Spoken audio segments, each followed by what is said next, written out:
E na nossa festa junina, é claro que uma fogueira não poderia faltar para aquecer o nosso coração e ajudar na nossa diversão. Estão preparados? Eu estou! Lá no nosso livro de atividades, na página 18, vamos procurar palavras que tem V e que tem F. Então, a Prof. Carol trouxe uma fogueira. Fogueira começa com a letra F. E na volta da minha fogueira, muitas palavras vamos descobrir. Você me ajuda? Vamos descobrir, então, as palavras que temos na nossa fogueira? Me ajude.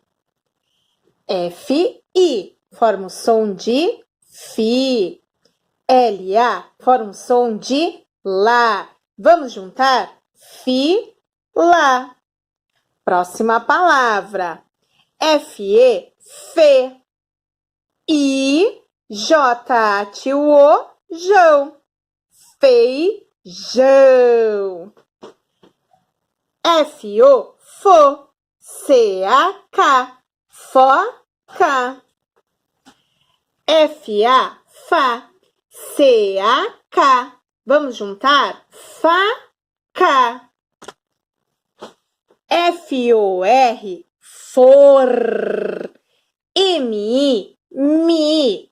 G-A-H, formiga. F-O, fo. G-U-E, e. I-R-A, vamos juntar? Fogueira. Agora se divirta e tente ler as palavrinhas também lá no seu livro. Beijão!